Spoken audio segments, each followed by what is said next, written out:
The bigger my channel gets, the more requests I receive to review IEMs. I know most people who watch my channel prefer headphones, but IEMs are an inescapable reality, and I cannot pass up the opportunity to continue my audiophile journey, especially if it doesn't cost me anything. Hifi Go and I have a continuing relationship where they send me gear from time to time. We were going to arrange a review of the Moondrop Kato, but that did not come through. But Hifi Go was very generous and asked if I wanted to borrow alternative IEMs.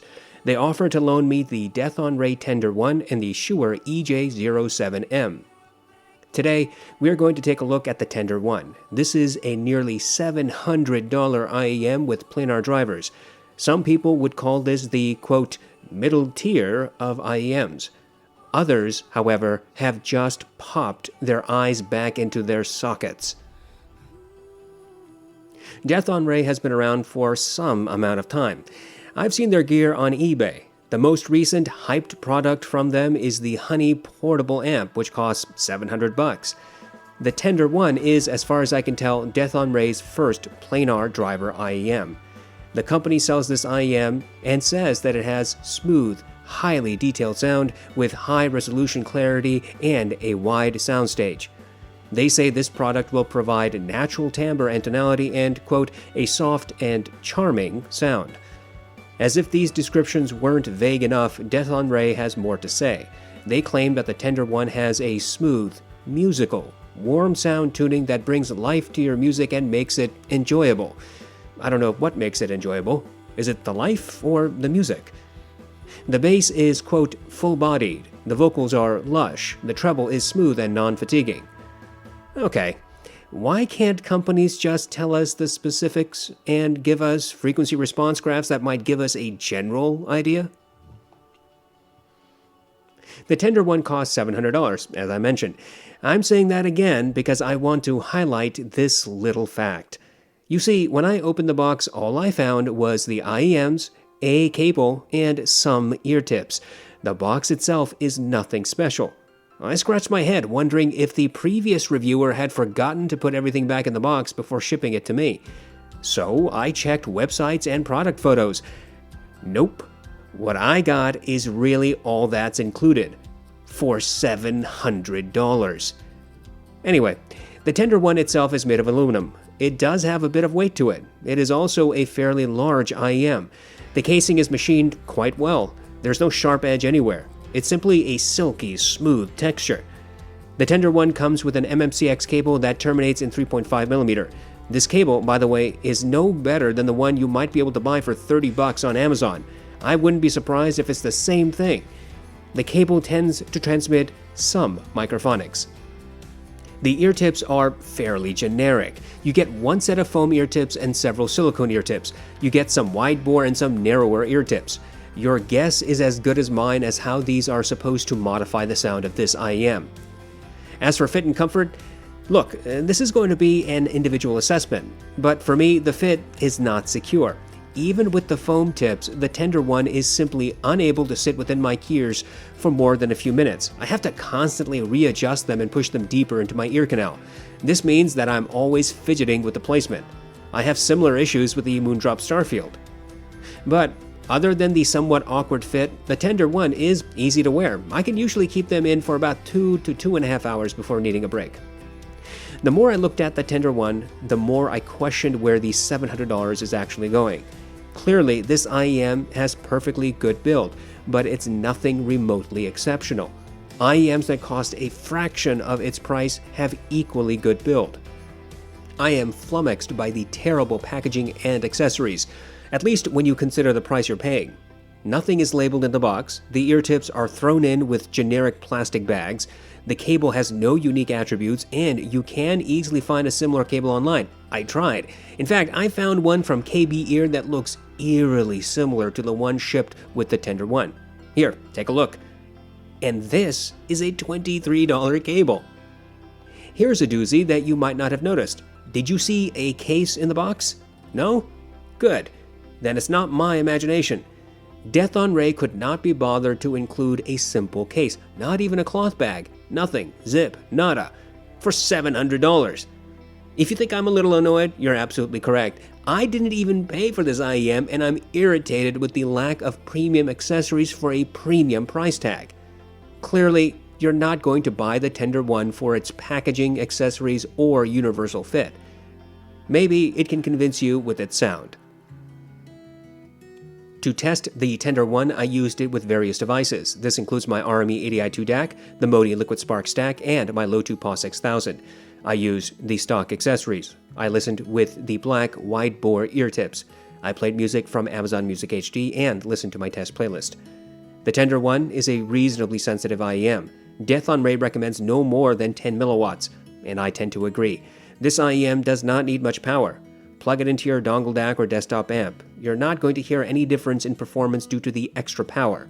However, as with most planar magnetic headphones and IEMs that I've tried, having a little bit of amplification does seem to make a difference.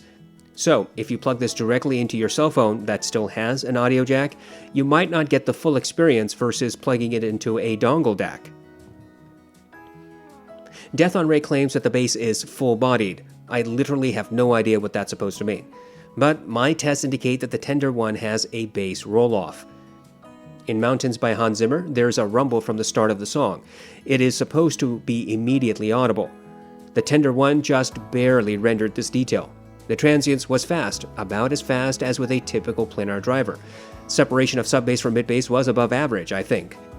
When the crescendo hit, the organ cut through the other instruments and was clear, and stood about one step ahead of the other elements. The rolling thunder effect was underemphasized and seemed distant. When the vocals chimed in, they rose from the background until they were shoulder to shoulder with the instruments. In Conquered by Overwork, there's a rolling marble sound at the beginning. This is supposed to pan from right to left to center. The Tender One did present the sound of rolling marbles, but none of the panning. Everything sounded centered. There are multiple drums in the song, and the Tender rendered all of them clearly. Mid-bass impact sounded a little blunted, almost like there was a thin sheet in front of the speaker absorbing some of the energy.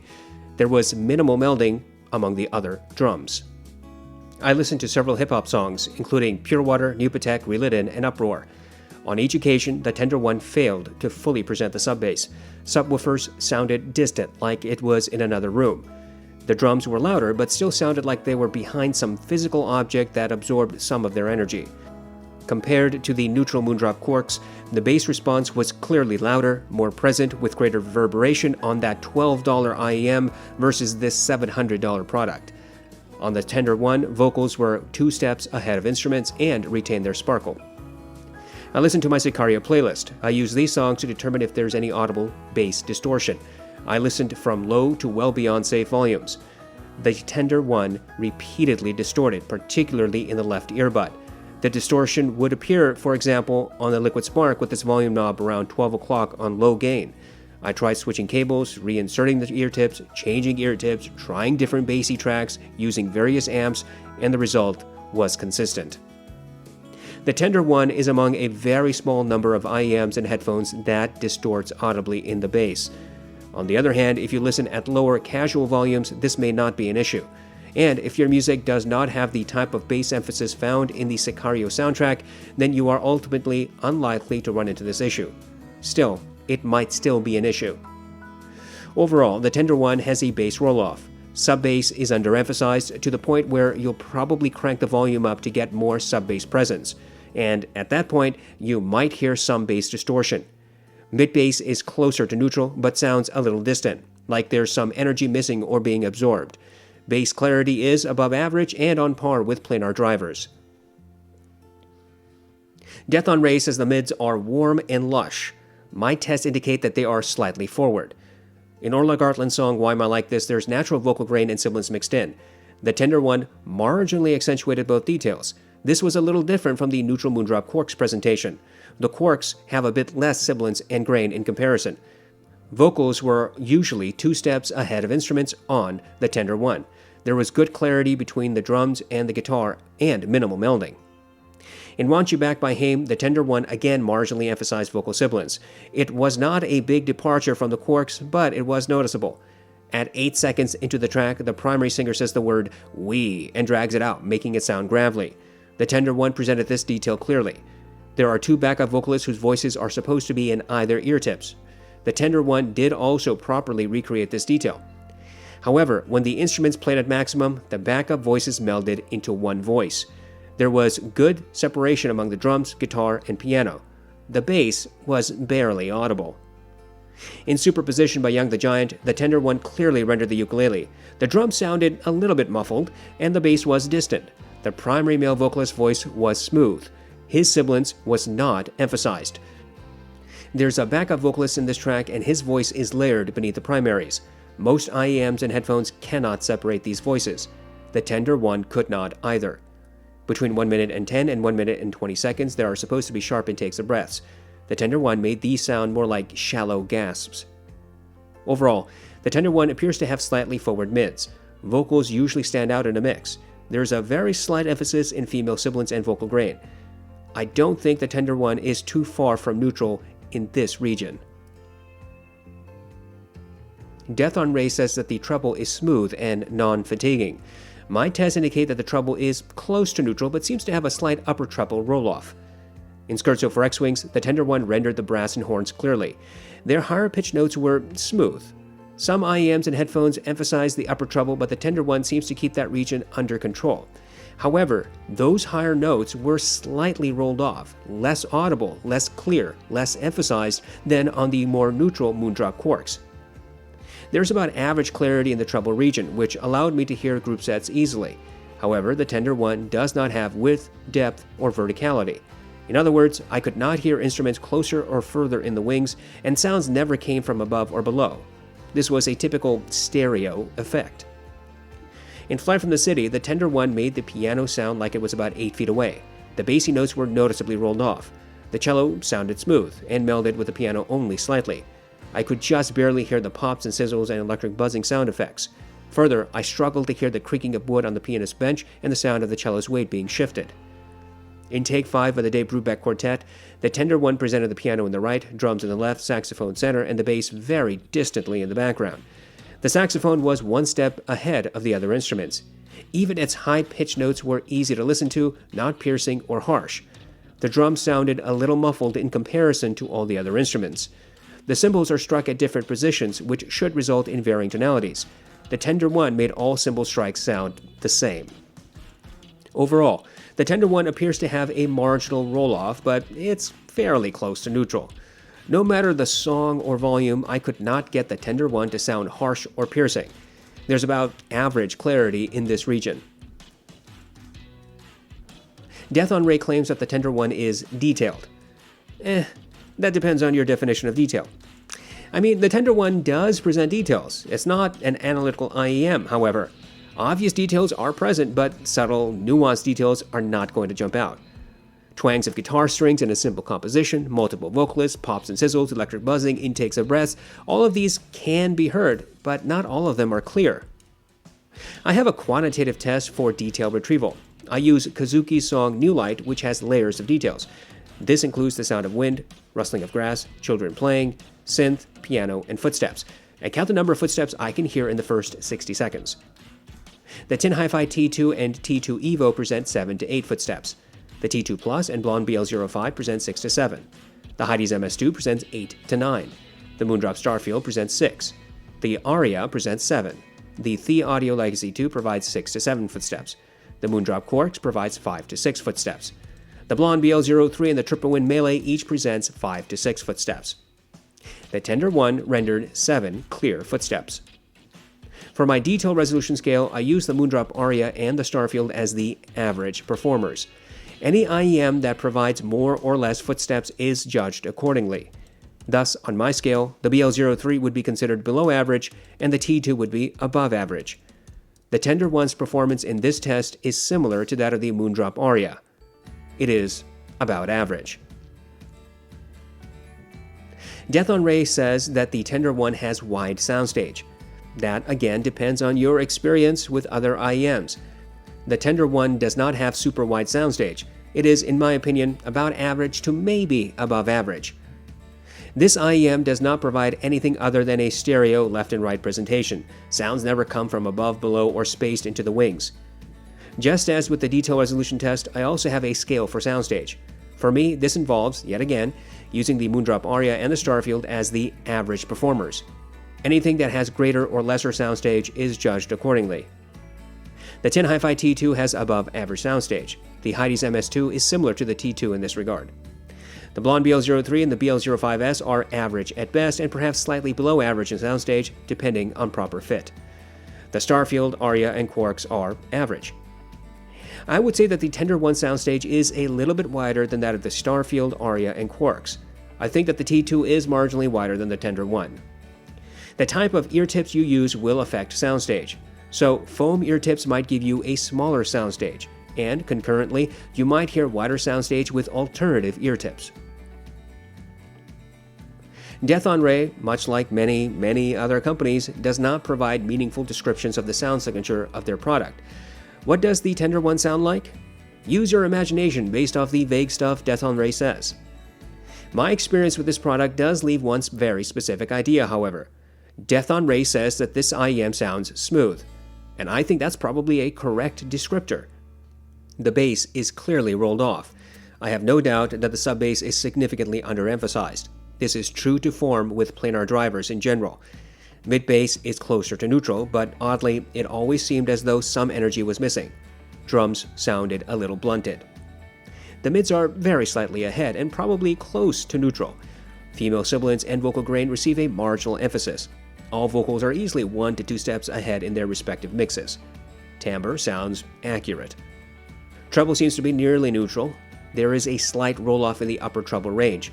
No matter what track I played or the volume I used, the Tender 1 never sounded harsh or piercing. The Tender 1 has at best average detail and slightly above average soundstage. Obvious details are present, but you'll struggle to hear nuanced, subtle details in a mix. The Tender 1 is not neutral and it's not aggressive. It's a smooth-sounding IEM. But if you want your IEMs to present thumping bass, this is not the product for you. If you want ultimate clarity or detail, then the Tender 1 is likely going to be a disappointment. I try to compare products as often as possible. With a $700 IEM, what do you compare with? Well, I like to put people's expectations to the test, along with my own. Here, we will compare the Tender 1 against the Shozy 1.1 and the Campfire Audio Andromeda. In other words, we are comparing with some of the cheapest and upper echelon products. I plugged the IEMs into a passive AB switch. That switch was connected to my RME80i2 DAC. I tried to volume match and listen to my test playlist on Amazon Music HD. The Shozy 1.1 has greater bass emphasis than the Tender 1. As I indicated previously, the Tender 1 has a bass roll-off. The Shozy has a marginal bass emphasis in comparison. The Shozy has more sub-bass and mid-bass than the Tender 1. The Tender 1, however, has more separation and clarity in the bass region. Reverberation is longer on the Shozy. Mid-bass impact is harder on the Shozy. The mids are similar on these IEMs. The Shozy and the Tender 1 both accentuate vocal grain and sibilance. I think the Shozy has a slightly greater emphasis of both details, but neither appears to be harsh or piercing. Vocals are a little closer to the ears on the Shozy, but have more separation from instruments on the Tender 1. There's a bit more bass bleed into the mids on the Shozy. The treble is different. The Shozy has a slight accentuation to treble, particularly mid-treble compared to the Tender 1. The difference is not dramatic, but perceptible in an A/B test. The Tender 1 also provides greater separation and clarity in this region. However, the Shozy places instruments closer to the ears. Neither IEM makes recordings sound piercing or harsh.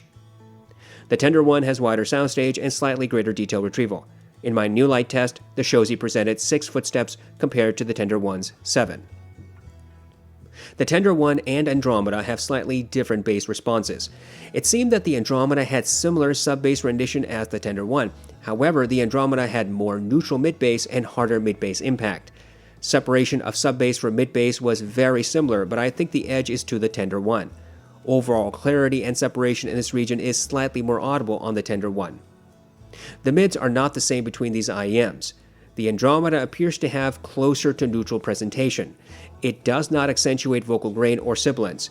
The Tender 1, in contrast, does have a marginal emphasis of both. Vocals are closer to the ears on the Andromeda. Separation of vocals from instruments is more obvious on the Tender 1. Mid-centric elements appear closer to the ears on the Andromeda. Treble seems to be neutral on both IEMs, or at least close to that mark. The Tender 1 has a slight upper treble reduction, while the Andromeda is closer to neutral. However, this is a difference of minor degrees, I think. Neither IEM accentuates treble, and both have what some might call a smooth presentation. However, separation and clarity is more obvious on the Tender 1. The Andromeda places all instruments closer to the ears. The Tender 1 has wider soundstage and more clarity than the Andromeda. However, both IEMs tend to present similar amounts of details. In my new light test, both presented 7 footsteps. However, the Tender 1 was typically clearer. These types of comparisons help us understand where products actually fit. While hype reviewers will claim that an expensive product is the best, you have no idea how it might compare to alternatives. Continual A/B testing shows that high-priced products do not have the type of technical prowess that manufacturers, fanatics, and the misinformed tend to pretend. The Andromeda, despite costing nearly double the price of the Tender 1, does not exhibit double the soundstage, detail, clarity, separation, or placement. To the contrary, you could easily argue that the Tender 1 is clearer and as equally detailed as the Andromeda. On the other hand, the Shozy 1.1, which costs $75, does not have 9 times worse performance than the Tender 1. Price tags are not remotely relevant when talking about quantifiable characteristics. Instead, what you should take from all of this are the varying sound signatures all 3 products offer. There is no doubt in my mind that somewhere in the ever-expanding universe of IEMs, there's at least one other product that tends to sound nearly the same as any one of the IEMs I tested here.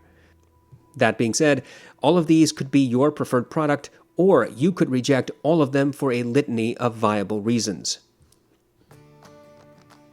Let's be frank with each other. We all judge value differently. There are some audiophiles who are undaunted by the expense of some products and instead cherish the overall experience. Other people buy based entirely on measurements. And of course, there are those who would love to have expensive toys but are happy with stuff that they can actually afford. I'm not trying to push my own value judgments on anyone, but these are my reviews, and I can't just disregard my experience simply because others will disagree. When it comes to IEMs, I'm very skeptical of spending more than a few $100s.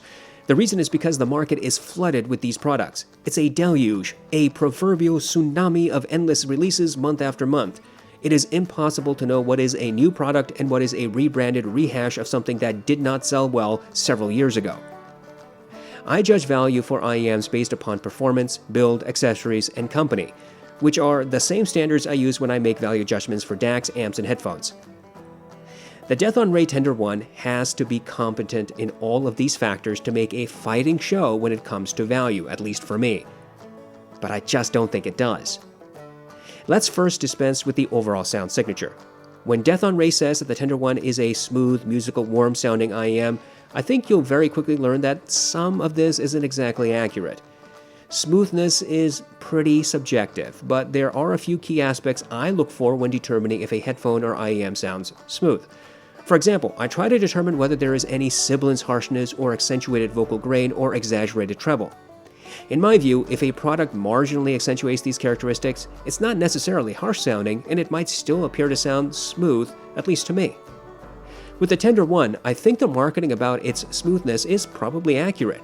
While there is a slight sibilance emphasis, there's no harshness, and this IEM does not exaggerate treble. So I'm confident some people can consider this a smooth-sounding IEM.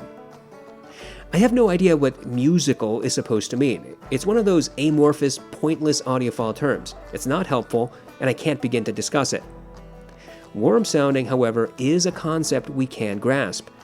In my opinion, a headphone or IEM is warm sounding when there's bass bleed into the mids, separation of elements is average at best, and there's a bass emphasis, though not a V-shaped signature. My go-to example of a warm sounding IEM is the Moondrop Aria. For headphones, it's the HD6XX. Something can be warm sounding yet still retain a neutral tuning. It doesn't have to, but it can. The Aria is a warm sounding but not neutral IEM. Well, maybe you could argue it's close to the Harman Target, but I fundamentally disagree with the Harman Target being used as the de facto neutral standard. On the other hand, the HD6XX is pretty close to neutral. The Tender 1 is not a warm sounding IEM. There's a bass roll-off, much like every single planar magnetic headphone I've heard, and I've heard a lot of them. Planar drivers, in my experience, simply cannot recreate the type of bass emphasis, impact, and reverberation of dynamic drivers.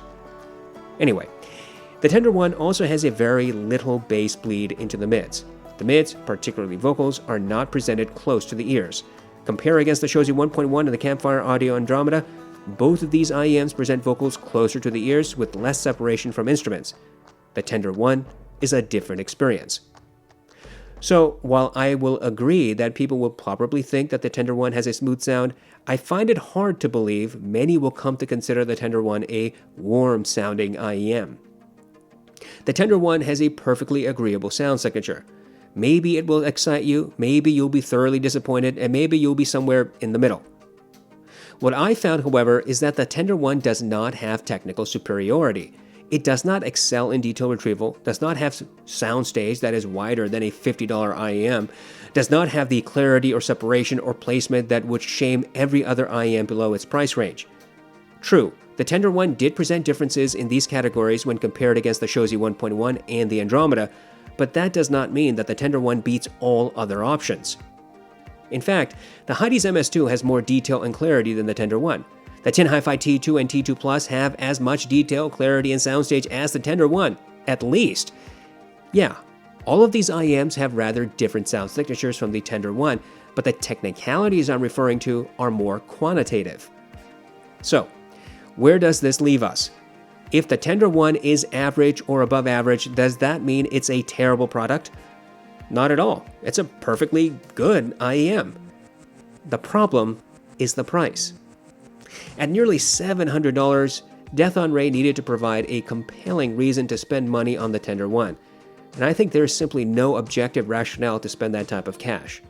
The Tender One has sturdy build, but it's not anything new. You can nitpick some decisions in the design. For example, the obvious seam running the circumference of the shell. You can also shrug at the uninspired color scheme and the overall aesthetics. There's nothing about the physical construction of the Tender One to justify its price tag. Also take a look at the accessories, or lack thereof. I was shocked to open the box and see such limited, plain Jane accessories. The cable, I am fairly certain, is cheap, and I found one on Amazon that looks very similar. The ear tips are the same amount and type you'd get in a far, far cheaper product. There's not even a carrying bag, let alone a metal or leather case. Where is all the stuff we expect from a premium product? This is a recurring problem I've noticed among manufacturers. Dethonray is not the only company to charge customers premium luxury prices, yet give us shockingly bad accessories for the price tag. It's like buying a Mercedes and getting cloth-covered seats. It's just not what you expect. The Tender One, in my opinion, is not value. I don't think my assessment would change even if Dethonray had included meaningful accessories. The bottom line is that when you saunter over this price category for IEMs, you have got to be convinced the purchase has longevity.